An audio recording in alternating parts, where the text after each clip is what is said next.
هذا تاكل Somaliland community oo ka wakiila hay'ad la yiraahdo Somali Relief Trust ayaa deeq caawimo soo gaarsiisay dadka ay abaaruhu saameynta badan ku yeesheen isla markaana xoolihii ay ka farasaartay ee ku soo xaraday gudaha magaalada Ceelaf Weyn deeqdan oo loogu talagalay inay ka faa'iideystaan 165 qoys kana koobneed bariis daqiiq iyo saliid ugu horaan waxa tafaasiil ka bixiyay ulajeedka deeqdan madaxa hay'adda taakul Somaliland community Mr. Umar Jamac Faarax waxana uu yiri waxaan joognaa magaalada Ceelaf Weyn halkaas oo ku qaybano cunto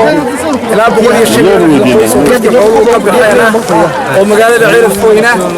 cuntadan waxa ku soo deeqday hay'adda riyada Somali Relief Trust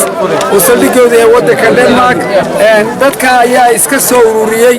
ilaa ajar iyo xasanaad ka siiyo dad annagana la yaqaan maaha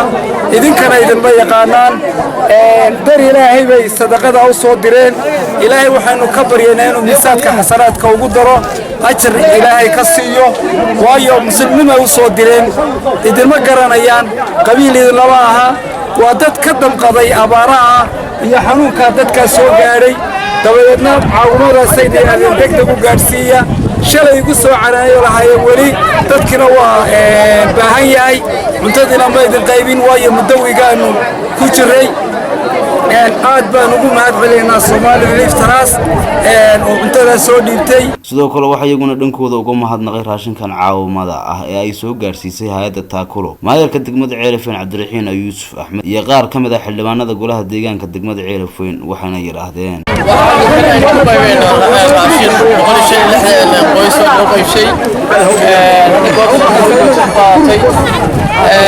ودتكي soo barakacayaashii xoolo ka madheena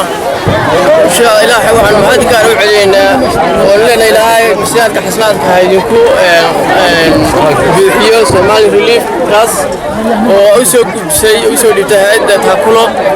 taakulo si wanaagsan bay amaanada loo soo dhibay u soo gaarsiisay dadkii u baahnaa malawaadka waxaan mahad celinaynaa hay'adda taakulo oo maxaan ku raadayay ka soo qaaday hantidan maanta halka lagu qaybinayo hay'adda Somali Relief Trust oo ay ka keentay waxaan leenahay ilaahay meeshad ka soo saarteen ciwad khayr qaba ilaahay ugu bedelo geesta kale waxa iyaguna dhankooda uga mahadnaqay hay'adda taakulo raashinkan caawimada ah qaar ka mid ah ka faa'iideystayaasha deeqdan la guddoonsiiyay maanta waxaana yiraahdeen hay'adda taakulo waxayna soo gaarsiisay 165 raashin waa ka guddoomanay waana ku mahadsan yahay waxay noo keentay raashin 165 qoys ah waana ka guddoonay iyadoo ilaahay mahad baan u celinay Axmed Mursal Askar TV caalamiga Universal Ceelaf Weyn